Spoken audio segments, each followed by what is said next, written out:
I saw things in the sky that move in a way I wouldn't know what can move like that, in a particular trajectory, but like stationary and then moving like fast and going and coming this director, and he called Whitley Strieber called this the best UFO documentary ever because it's very moving.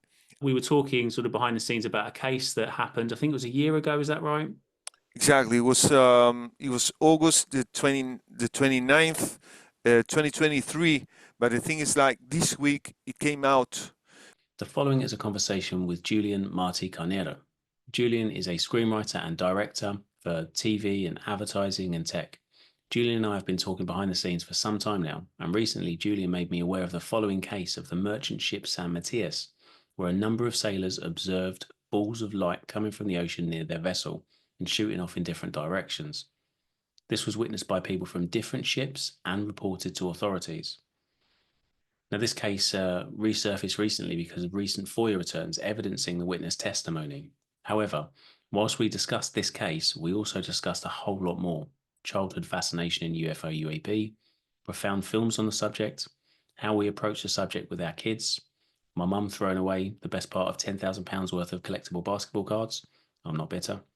How UFOs or OVNIs are discussed in places like Argentina and other areas outside of the USA, as well as Julian's own UFO UAP sightings. A fun and interesting conversation with a man deeply fascinated in the subject and a deep thinker. A really, really nice guy.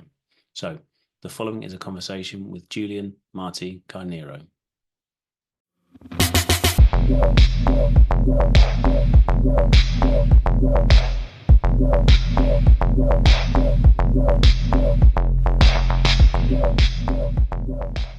What's your background and what kind of got you into this subject? I'm interested in you as well. I mean, we've been talking a bit behind the scenes. Yes, yes. I failed to get you the Chris Carter contact phone and details, but it's like the guy is missing in action. I don't know because I really moved my contacts in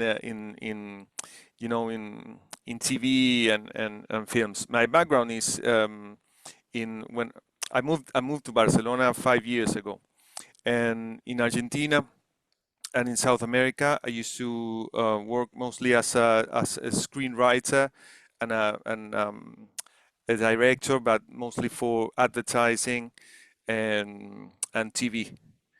5 years ago, we moved here to Barcelona, and I stuck to images, and I work here in a tech company, and I design images for them.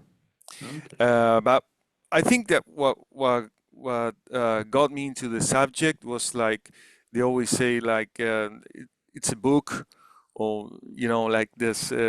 Diana Pazuka talks about there's always like a book, like a beginner's book, or a book that opens your mind to the subject. And in my case, it was like a very popular collection of books, the world of the unknown, and they were from the US.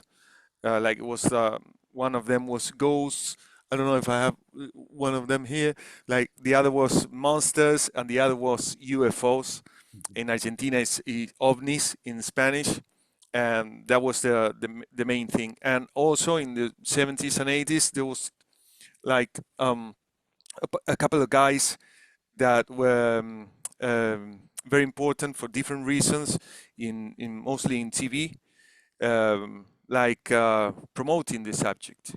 One of them was Fabio Serpa, a very well-known ufologist in Argentina. It's like the main guy. He was like the main guy in Argentina for this subject, and he brought Jacques Vallée a couple of times. So and there was a lot of activity in Argentina. There was not stigma like maybe I kind of note in the US probably, or I don't know in the UK, but in the US, I kind of sense like there is this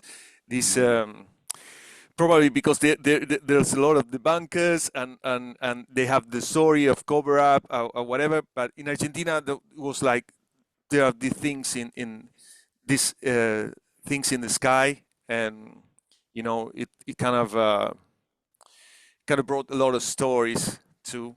So it was I was afraid when I was kids, but I was in awe of the whole Yeah. thing. Yeah. Um, and then I saw like 3 times. I saw things in the sky that move in a way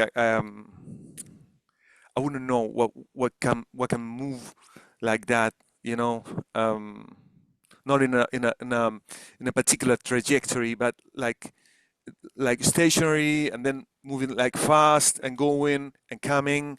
Um, I used to be a drone operator, and this was no drone, so it's like When did you see I, these? How old were you? well, it was like in I should say in the last 6 or 7 years. Okay. Like Okay. in I used to live the last 5 years. I lived in Argentina. I lived in near the Andes, near the mountains, and this very clear sky, starry skies at night.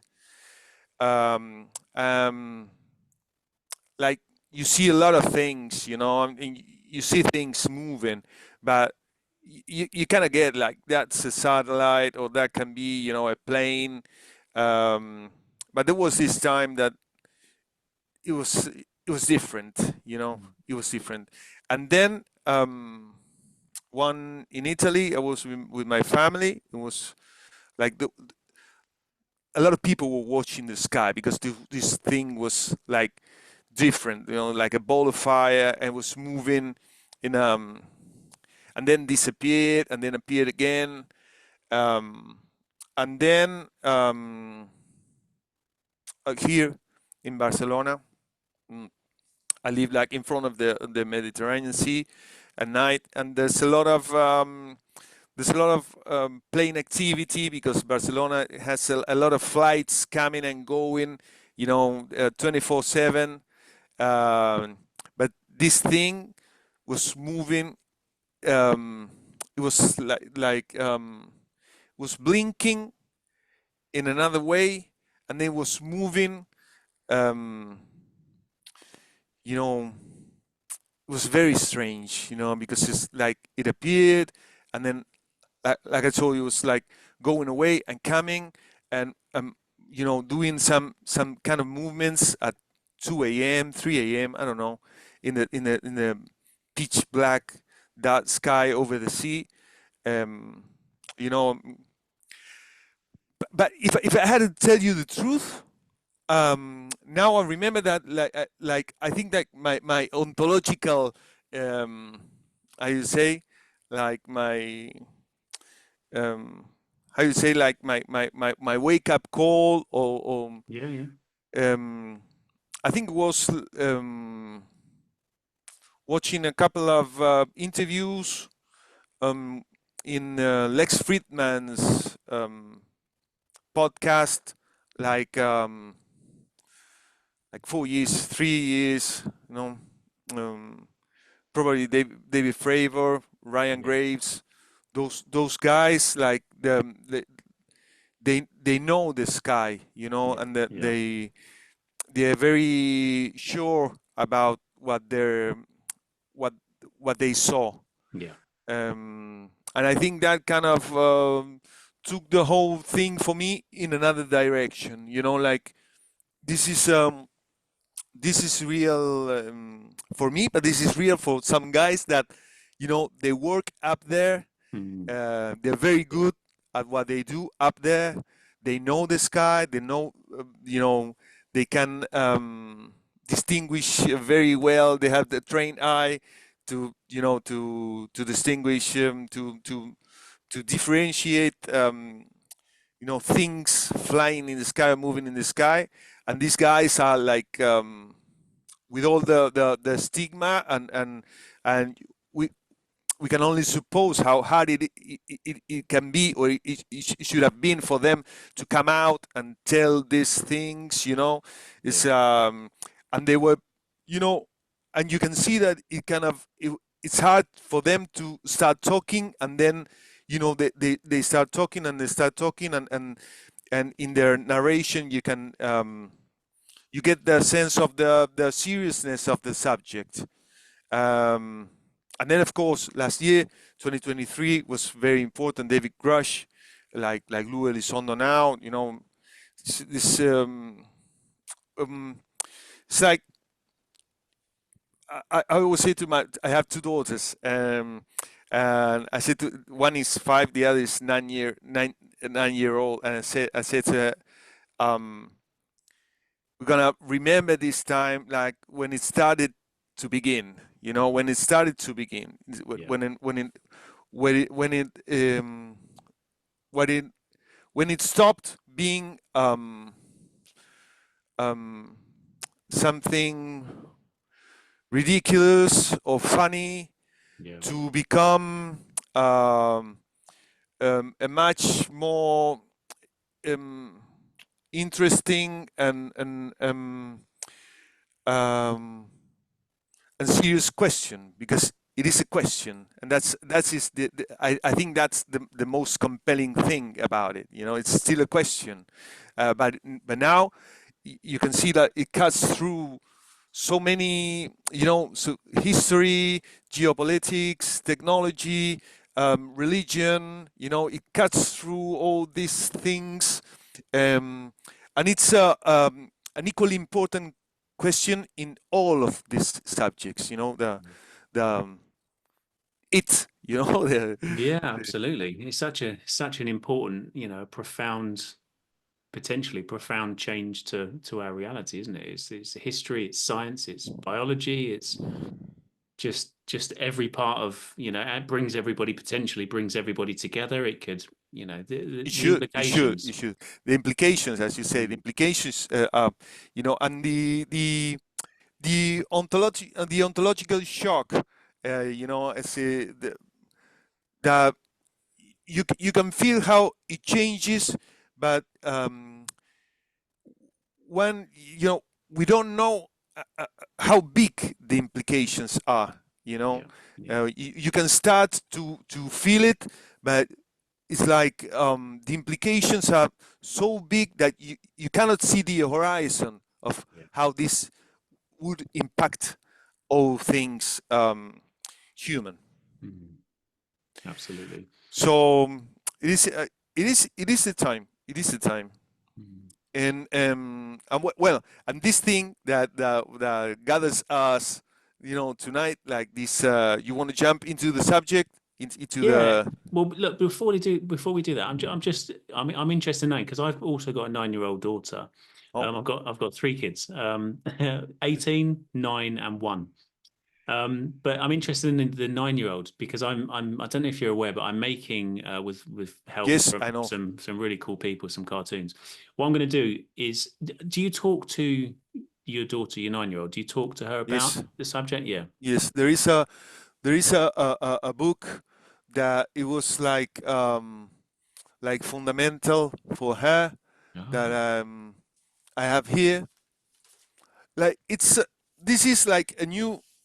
I think this one, there is also in English. Who's It's the like author? Illustrated History of the UFOs. The author is Adam Allsuch Boardman. Says Adam Allsuch Boardman, and it reminds me of that book I was telling you about, because it has like the same structure. What I like about that book when I was a kid, it was like much more like shocking. It has like this. It had like these photographs that I know you love, and I love that, like the old black and white shots of the UFOs, and kind of history and drawings. And this is mostly drawings, I kind of a kid-like drawing because it's like it's not it's not a joke, the book, but I suspect it has like the kids in the target, you know, like Yeah. Yeah. um It's got to be and safe and sort of fun and exact intriguing. Yeah. exactly like a friendly book, Yeah. a friendly Yeah. book. The one that you know, that meant so much to me when I was a kid, it was kind of scary. You know, it could be kind of scary. Like it was for kids, but it was presented like this serious subject for grown up. It was a kids book. This is for grown ups, but the whole presentation is like for kids. But Right. when you read it, it's not. You know, it's very thorough. Mm. It's very thorough. It had the history, and there's a whole research behind this book. And she read it 3 times. The 9-year-old, and she's scared about the subject, but she read it 3 times. So it's very compelling at the same time. And um, and she asked, you know, um, once and again, like every time she asks, "Is it true? Do they exist? Um, are they are they real?" You know, um, and and I say what I think, Jimmy, is like I know they are, but we don't know who they are. We Yeah. don't know how many of them there are, how different, you know, beings are coming here. We don't know that. We don't know that.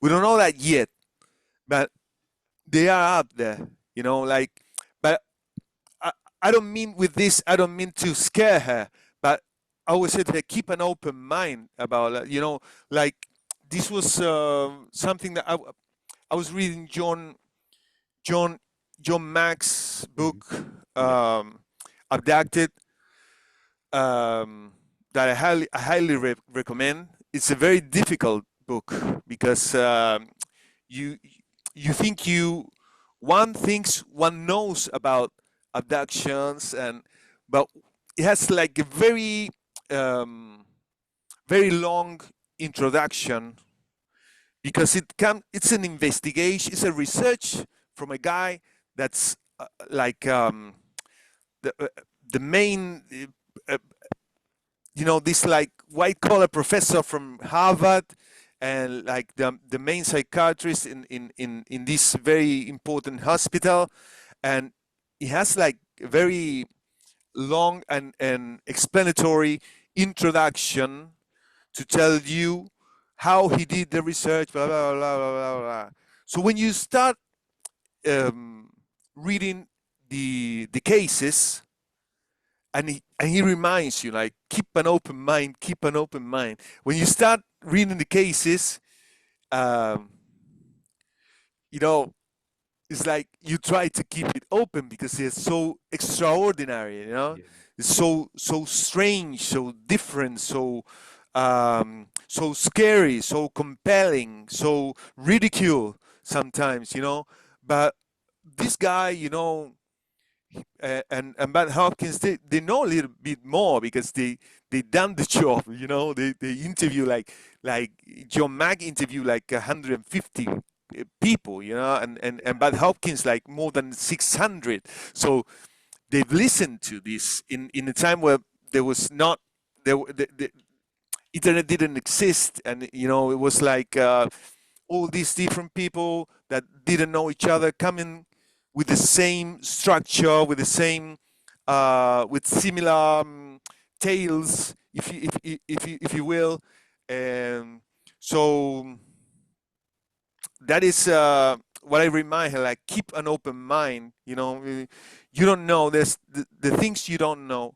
Yeah. Um, and that is what it's compelling to me about the thing. Like it's an open question. Mm. Yeah. If it's all right with you, I'd quite like to get your daughter's take on a couple of the cartoons. They're not out yet. I'm going to send them to you if that's okay. Yes. And I'd be interested in knowing what she thinks of it. Obviously, watch it first. Make sure you're happy before you Yes, show it, and yes, it's of trying course. to be fun and sort of intriguing and mysterious, but in a safe way.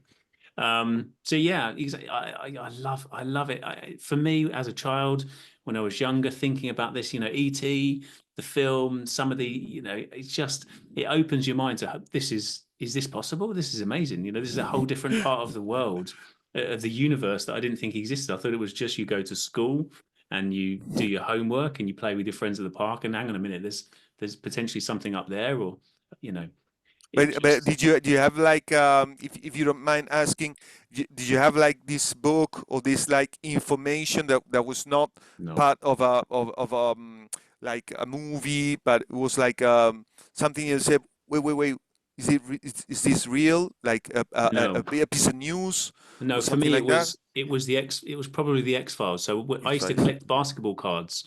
So NBA national basketball. Hmm. So I would collect these cards. I would buy these little plastic cases and I would put the best cards into it. I want to keep it forever. And I know my mum doesn't watch this podcast. She's not interested in any of this stuff, but for many, many years, I collected hundreds and hundreds and hundreds of these basketball cards, collectibles. And I'm 41 now. So last year, I looked to see what some of them were worth, because I knew what I Hmm. had. And some of them were worth like $700 per card, and I had like five of them. So I'm on the phone to my mum. Do you still have that box of basketball cards, saved? And to which she replied, "No, you told me to get rid of all your stuff that you didn't want because you collected everything that you wanted." So she put it into a skip. And when she moved house, so it's gone, all gone. But anyway, that's a side note. I'm not bitter. Um, but no, when I collected the cards, I would go to a local shop and they had the X Files magazine, and it was a few years before I started buying it. But I remember seeing it and seeing different on the front page of the magazine, which was very close to where the basketball magazines were, where you could get cards sort of stuck to the magazines. And I remember seeing that on a regular basis, and just seeing the different stories about different things just on the front page. And every now and again, something would catch me. I thought, well, that's interesting. And then obviously the TV show came on, and later in life, I think it was in my mid-teens when that came out, roughly, and I was hooked It is. on the It's X still Files. it's still great. Still Yeah, great. yeah. So Still a great show. that's probably in terms of like entertainment. That was probably it. That and ET when I was younger. Those two, because ET was quite safe. Even when I watched it, it still felt kind of scary, but it was I could watch it. You know what I Hmm. mean? Whereas horror films and really scary films, I just couldn't deal with that as a child. It was too much for me. But yeah, something like ET would. So it's always interesting me. But my daughter asked me the question, what do you do? What do you talk about? What is UAP files? What do you talk to these people about? And I don't want to scare her because it can be it's pretty deep and scary conversation. I had a chat with a scientist Hmm. who talks about his abduction experience, and that's a difficult thing to So that side of things I tend to not go into too much. But in terms of the cases, Calvine and Hmm. Roswell, things like that. It's an interesting case that you can dig into if you want to, certainly as you get older, because it's just the gift that keeps on giving. That certainly Roswell.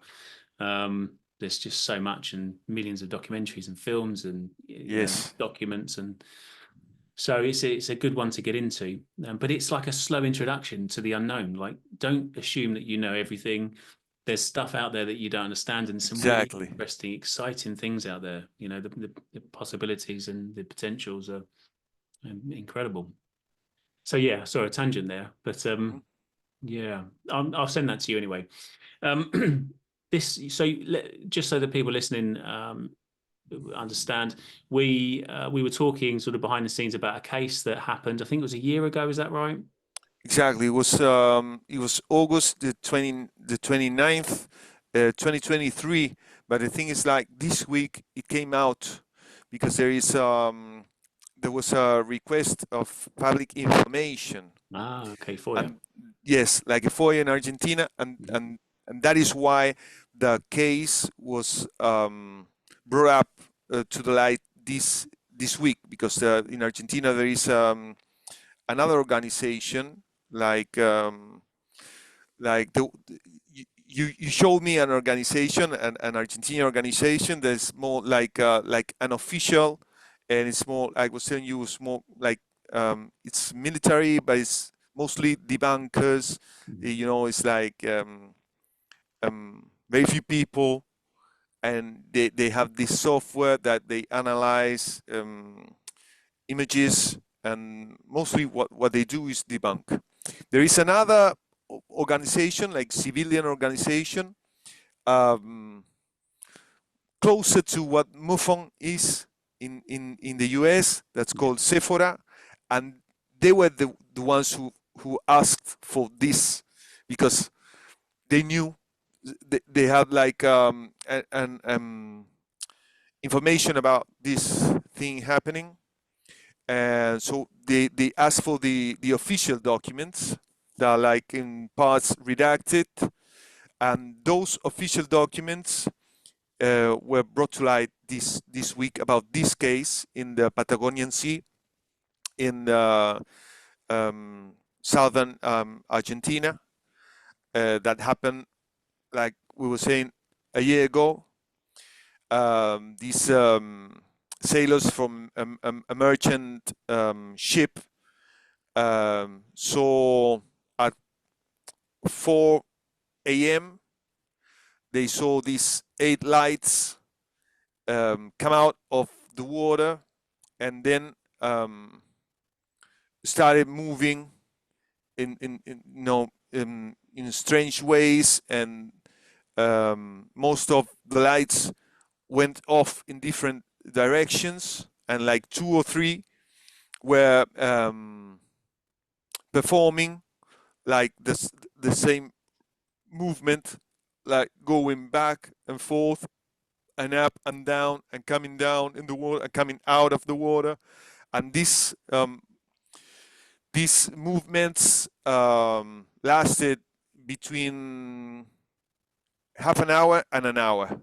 Like it was quite some time, and it is important because the captain of this ship was not the only one, and the crew of this ship, San Matías, was the merchant ship, a big ship. Um, they were not the only ones who saw it, like the captain of another, and it's like that there are 3 or 4 large vessels that their crew watched the same thing and reported it. And the thing is, at first, there is no visual recollection of the event, because at first they thought it could be like an attack, like like something like an attack, or you have to be very paranoid to think it's an attack. But I don't know. There was, uh, Yeah, just both so are unusual. yes, but both our countries, had this like this nonsense war like 40 years ago. So those waters in the south can be very I don't know. There's a lot of Chinese ships too. Um, you know, they can be like conflictive. I don't know if that is if but it's in the report. They says that they thought this could be like an attack, and then the second thought, and like the main thought, was this could be flares from a ship that was sinking, or that was in some kind of problem.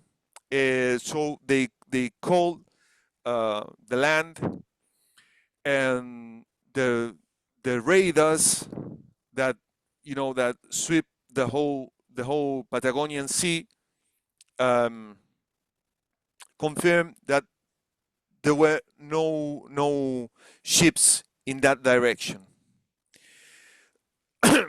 So, and there is this thing, Jimmy, like the captain of the ship says phrase this phrase that is that rings a bell, that in the interview, when they read the interview, and and you read the report, and then there was an interview to this guy, and he said, I know what I saw. Yeah. These guys, you know, they're like 300 years, 300 days a year, they are at sea doing this, doing this job, and they're watching all the time. They're watching the skies and the sea. So it's like the guy was uh, cutting to the chase and say, I know what I saw. It's like,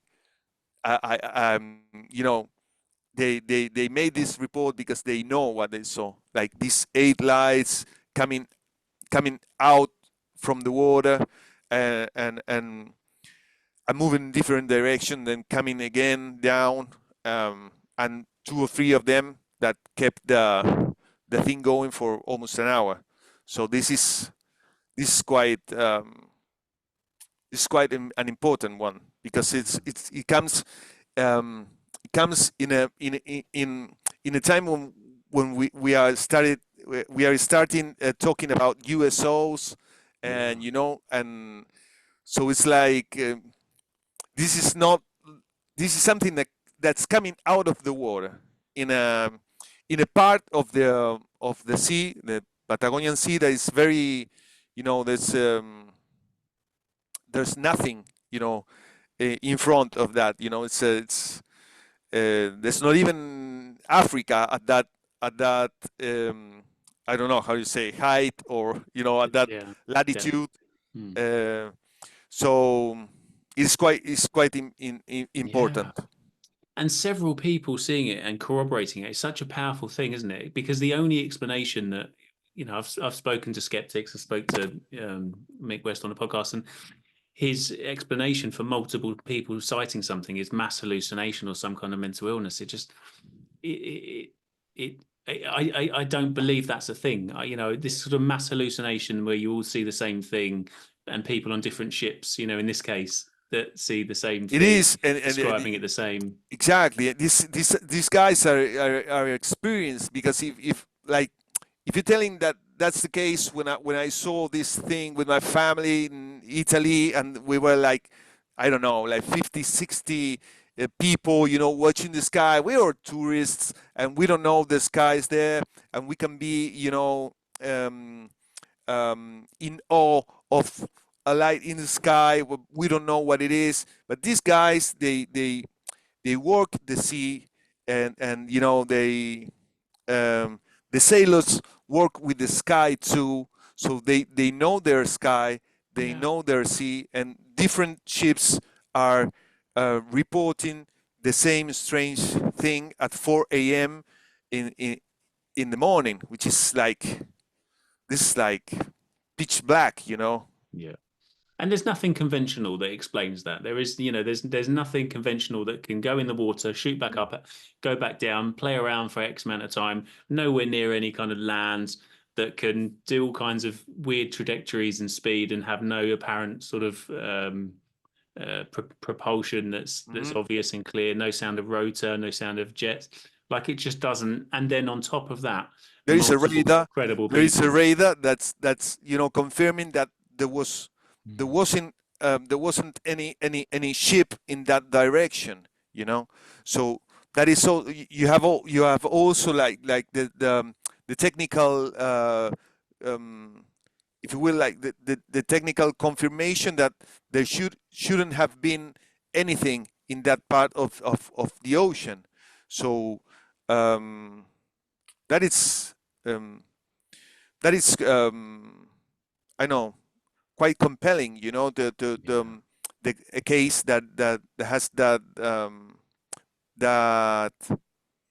signals. Mm, yeah. Do you know if there were any? So obviously, there's the documents that have come out from the Argentinian version of FOIA Mhm. that you mentioned.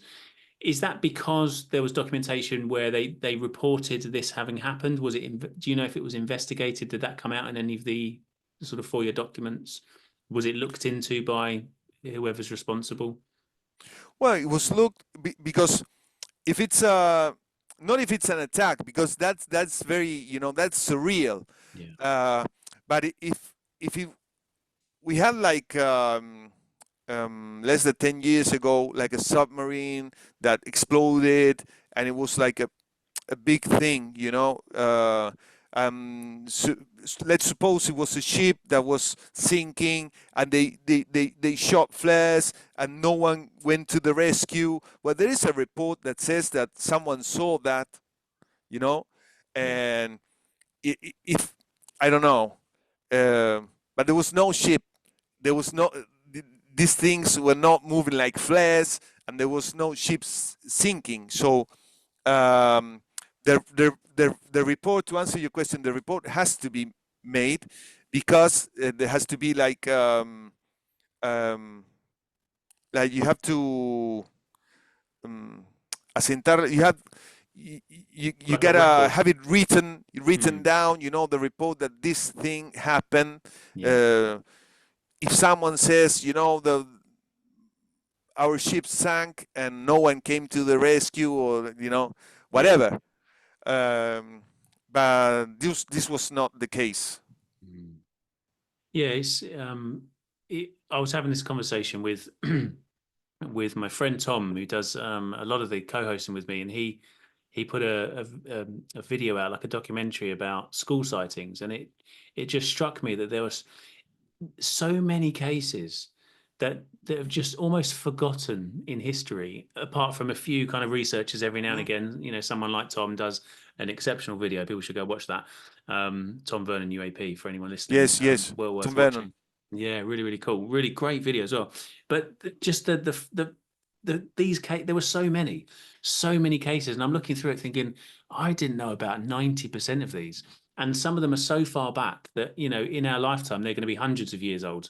Well, by the time I kind of get towards the end of my life, but these are going to be a couple hundred years old. No one's going to know about them. There's going to be very few people unless you go and get a book, or there's a couple of videos on that old thing they used to call YouTube, that you can go and watch stuff, and they've got the new version of whatever it is now.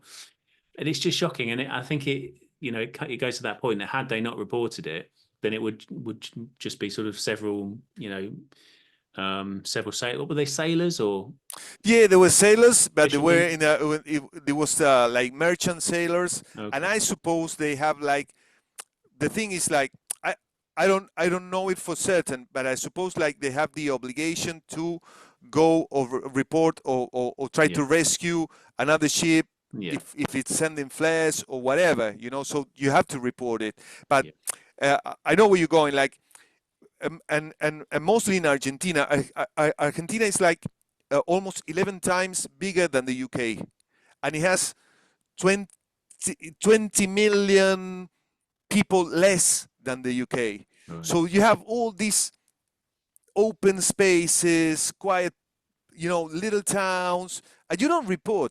Like you see something weird in the sky, but you don't call the police. You know, there's like um, and when you start talking to people about this subject, when you start doing some research, you said, when there was this guy that called called the newspaper, or that one that called the police, or that one now in our times, that one that got interviewed by the YouTuber, but the guy is like lost in the middle of the country. Yeah. There is no official report of these things.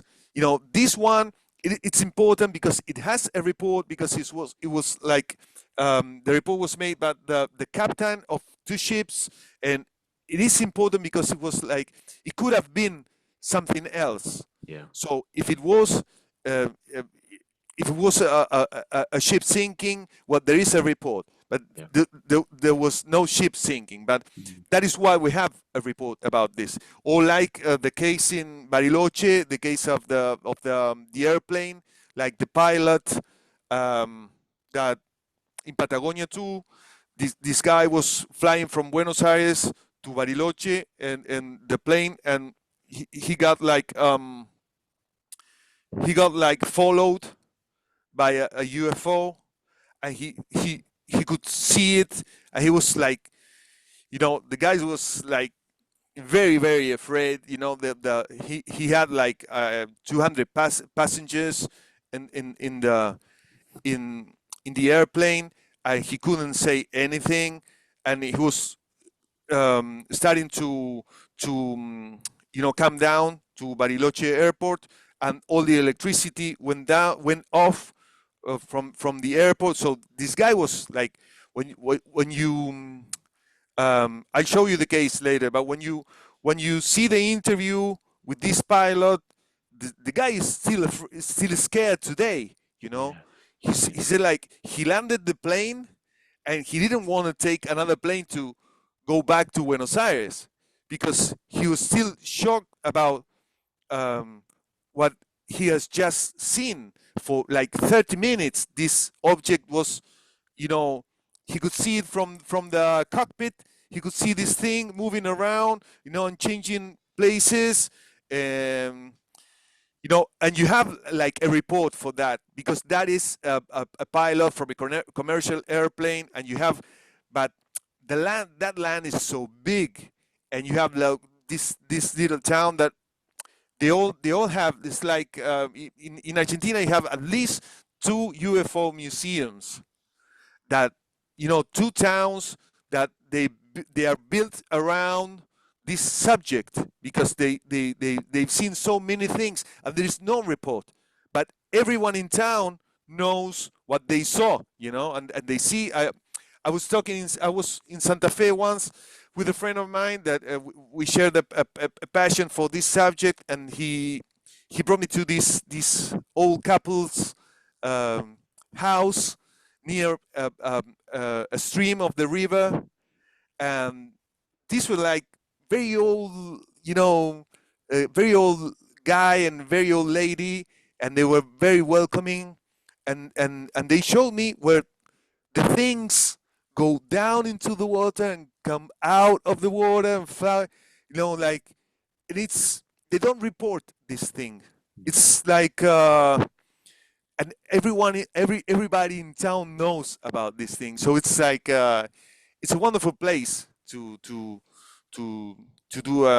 research. It kind of, I understand why, Jacques Vallée went like 2 or 3 times.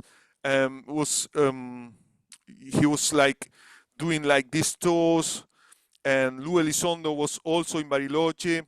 So in Bariloche, they even have this, like, they call it like a mirador, like a place where you go at night to see the lights, you know. So it's like, and there is no report, and there is no report. It's like a part of The culture. it's part of the culture, and it goes straight into the folklore.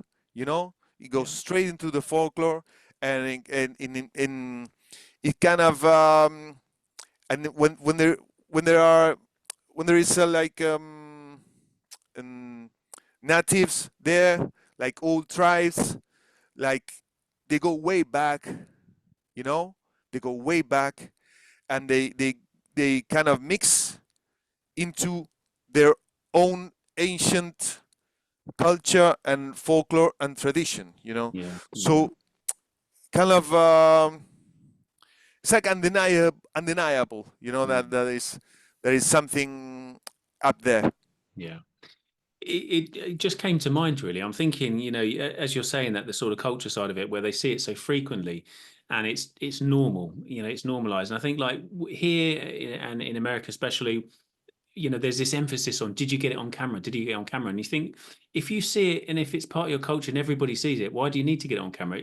You're only doing it to sort of prove that you're not going Exactly. mad, prove it to other people. Like, I need to prove that this is real.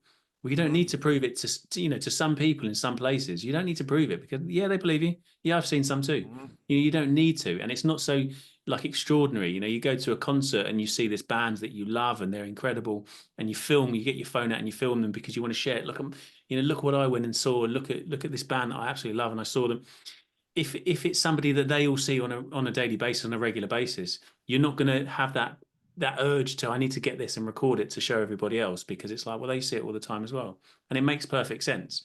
And that kind of, it pushes aside the argument of, well, if you saw it, why didn't you get your phone out? Why didn't you record it? Well, because for what purpose? You know, I don't need it for me, and other people don't need it Totally. for them. Totally, Jimmy. You know, sometimes you're caught in the moment. You Mm. know, I went to see here in Barcelona last year. I went to see OMD, and it was like a dream of mine to see you know, one of my favorite bands. I I think I took a picture, not even a video. I think I took a picture when they came out, and then I put the phone away, and I was in the moment. You know, I was like I was living my dream. It never occurred to me when I was going, you know, going out of the gig and everything, and I don't have a video to show, you know, my brothers, but I was caught in the moment. I think that happens too, you know, if you're in a moment that it's also a little bit scary. It can be a little bit scary. Also, you don't want to, if it's not a UFO, if it's not a UAP, you don't want to take a video of something, you know, of a bird, you know, Yeah, yeah, or you know, something like that, and then so first, I think first you try to to watch and to watch clearly to see if this is it, if it isn't. But all of a sudden it disappears and it's gone, you know, and you're not always ready with the camera. And as you say, in these little towns, you know, it's part of their culture, and they don't need to have a camera to you know, to record the whole yes. thing, to have a proof. It's like Everyone validation, knows. isn't it? It's like having some people feel the need because it's like I need to be able to validate these feelings or validate this experience with other people and evidence it. And I guess, and I'm you know making that assumption, but it sort of feels like it's they don't need validation. You know, these people Exactly, don't need it. exactly. It's like it's. I don't know if it's like an everyday thing, but Mm, it's part of the culture. You know, yeah, it's things that been in the sky for so long, and probably, you know, the native tribes are, you know, speaking about this too, and you have songs that sing about these things, or tales that, you know, that that narrates the stories like about this subject, so they don't need to have a camera. Although there are very good and compelling videos that, yeah, you can see from Argentina, from Brazil, from Chile, from Peru, from Colombia, Mexico, and very you know, very interesting to watch. yeah, absolutely. Absolutely. Look, I'm conscious of the time, Julian. I really, really appreciate you talking to me, man. It was such a spur of the moment thing. We were talking about a particular thing behind the scenes. We were like, let's Yeah. just talk about it. Let's do it. Is it? It Let's is. do It it. is. It is. It Yeah. is. I think it was an honor for me, and you know, it's UAP files. I'm very fond of the UAP files. You know, it's so serious, and you're trying to bring this conversation to another level, to upper the game constantly. You know, I respect so much the way you now and again remind everyone about your mission statement, and it's so pure, and it's so, you know, so open-minded, and we're sharing this thing, you know, we're sharing this thing. It should be it should be a very important moment for our generation to to be in this, you know, to be witnessing and sharing all these things that are starting to be um, a necessary talk, you Yeah. know, a necessary talk. Yeah. It's like this also goes back because, you know, there is this thing that, like the old tribes, um, when they had like these traumatizing moments, you know, like somebody got killed by a bull, or by a wild animal, and you know, they gather around the fire and they talk about it, or they do something about it, and you know, nowadays this whole thing is happening, you know, this whole thing is gaining momentum, you know, like um, at least for this thing that's been happening since 47. It's building its momentum, and you need to share it. You need to talk about it. You need to compare notes. You need to give it to take to see it with perspective, and to be able to take the stigma out of the conversation, and to have a proper dialogue about this thing. So thank you very much, Jimmy. Oh, that's really kind of you. That's incredibly kind of you to say. I really, really do appreciate that. And it's people like yourself that help that, those kind of late nights and fueling me on. And I've got some awesome people that help. And I just, I'll be sort of lost about them. Yeah, just absolutely, people like yourself that are just there behind the scenes talking to me. We talk behind the scenes, we chat, we sort of message, and have you seen this? What do you think about this? And that sends me off on wild, down wild rabbit holes. And then okay, that's interesting. It's all of these weird synchronicities. So you go, and that makes sense with this. And it's great. It's a community. And that's what I love about it. It is a community. It is a community, and it's a bigger community. It's a very talkative, very chatty community now. It's getting louder. It's getting louder, and the conversation should be a little bit more serious. A little bit more real. Very honest. And that is important. If I may, I would like to. I'm remembering now. There is this guy from Argentina. That's his name is Alan Stivelman. He's a documentary director. Okay. I talked to him like some months ago. He directed this documentary with little resources, like money-wise, but very interesting, very strong. That is called "Witness of Another World."